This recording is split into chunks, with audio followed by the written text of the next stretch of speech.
이 노이즈나 디테일에 너무 학습을 집중하게 되면은 이때 발생하는 것이 와 너무 싫다 것입니다. 그래서 앞서 말했던 이거는 뭔가 좀 그냥 제가 보기에 그닥 직관적이지가 않길래 여러분 모두 잘 아시는 이런 거 가져왔고요.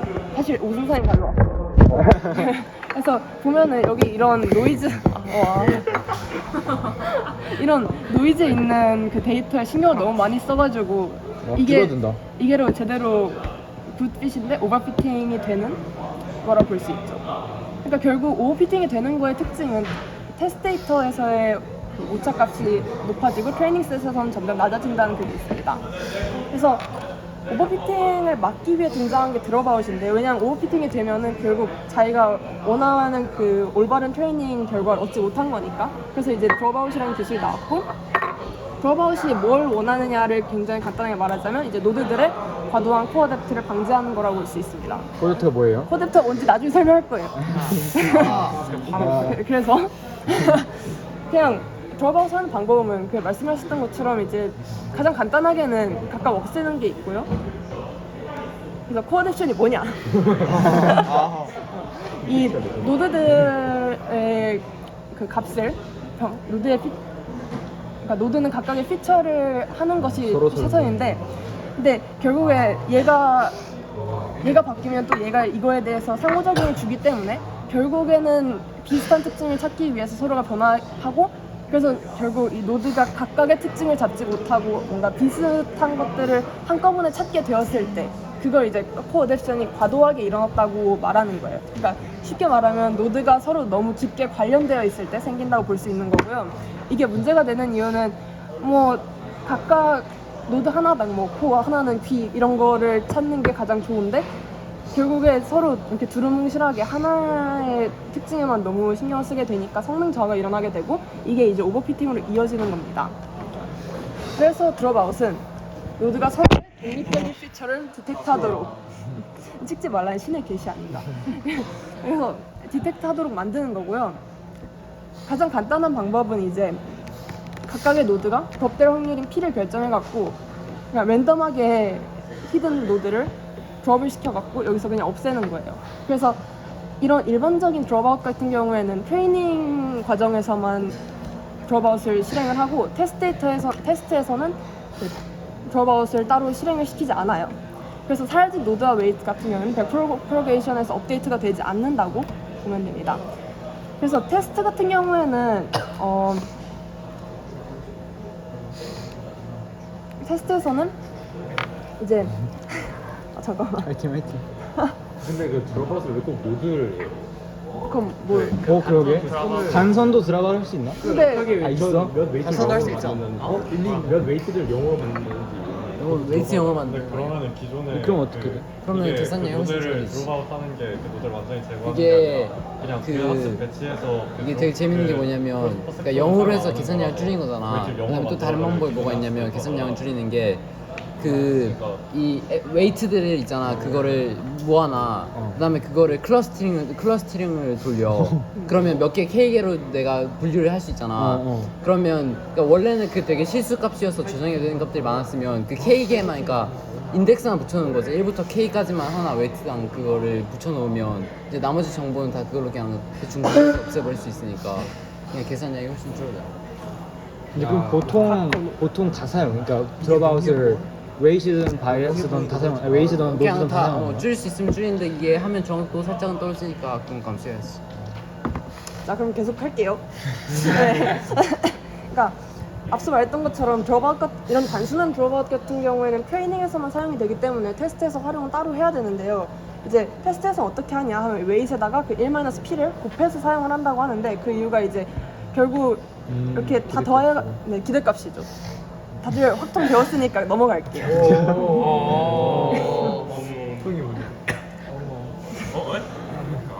그래서 이게 드롭아웃이 앙상블의 한 종류다. 이게 뭐냐면 여러 개의 네트워크를 이렇게 학습을 시켜서 거기에 나온 결과를 이용해갖고 뭐 평균을 낸다던가 하는 방법으로 그거를 이제 이용하는 거를 이제 앙상블이라고 하는데, 드롭아웃 같은 경우에도 이렇게 그 드롭아웃이 배치가 달라질 때마다 새로 드롭아웃을 시키거든요.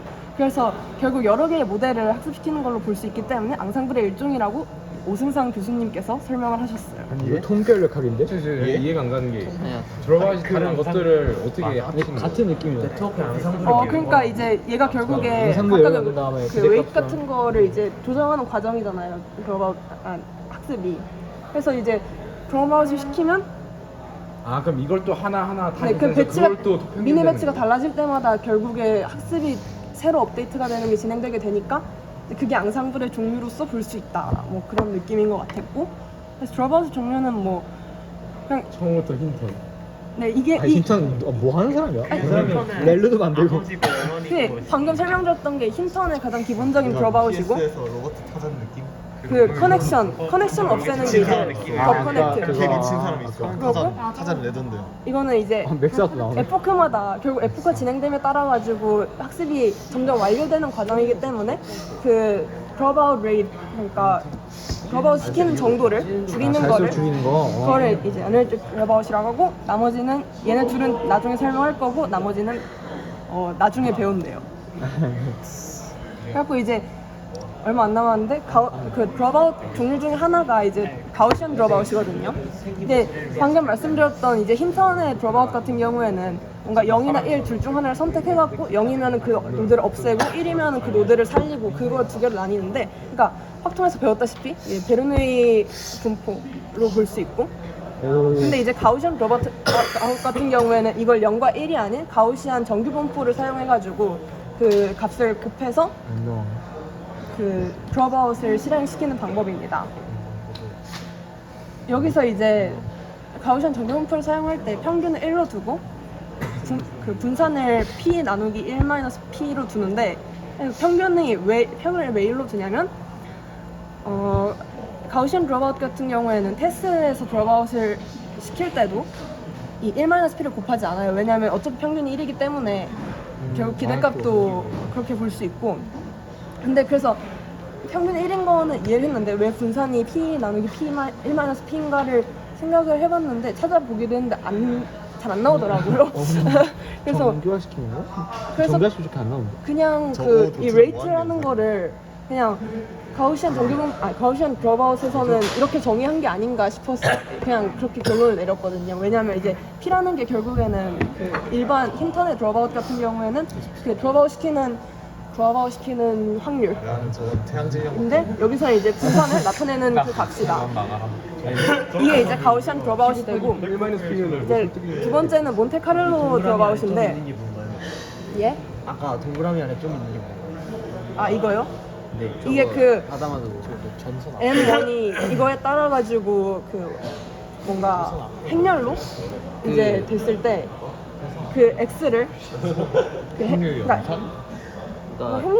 난 데이브이라는 식으로 이해를 했는데, 하다마도 그인 것 같은데 그게 그 행렬이 있으면 그 원소별로 곱하는 거니까 행렬 곱하니까 행렬 곱이 아니라 그 행렬 두 개가 같은 그 차원이랑 그거 다 있으면 그냥 원소별로 곱해서 n 곱하기 n 있으면 이렇게 곱하는 거야? 신기하네. 그래서 여기서는 이제 그 X에다가 1-P를 곱해서 테스트를 하고 뭐 그냥 테스트를 하고 그 차이고요. 아시면 좀 배경음이 잠시만요. 이제 알았어? 독해라고 계신데 영어 독해. 아니, 놓친 게 있나? 몰라. 그다음에 이제 두 번째가 몬테카를로 드롭아웃인데요. 몬테카를로 드롭아웃의 특징은 트레이닝이랑 테스트 둘 다에서 이제 드롭아웃을 실행을 시킨다는 걸로 볼 수 있겠습니다. 그러니까 그 몬테카를로 같은 경우에는 뭔가 예측을 할 그 테스트에서 예측을 할 때 하나를 예측하지 않고 이렇게 진짜 이제 확률 분포식으로 예측을 해요. 그러니까 뭐 평균은 이건데 분산이 이렇게 돼가지고 이게 일반 힌턴의 드롭아웃 결과고 이게 이제 몬테카를로 드롭아웃의 결과가 되는 거죠. 근데 제가 지금 이 강의를 들은 지 6시간이 되어서 기억이 잘 안 나는데 애초에 뭐 내용이 어려운데. 그러니까 내용 되게 어렵네. 그러니까 앞에가 개꿀이야. 그러니까 이게 나처럼 그냥. 그거예요. 그 어떤 노드가 드롭이 됐고 아니고에 따라 가지고 결과가 막 달라지잖아요. 그러니까 그 그 경우의 수에 따른 결과를 다 얘가 킵을 해놓는 거예요. 그래서 그거의 평균과 분산을 구해가지고 예측을 시키는데도 사용하는 걸로 간단하게 이해하면 될 것 같아요. 레전드 메모리 초과. 네, 끝. 그냥 ML이 나가면 저 와. 와. 근데 저거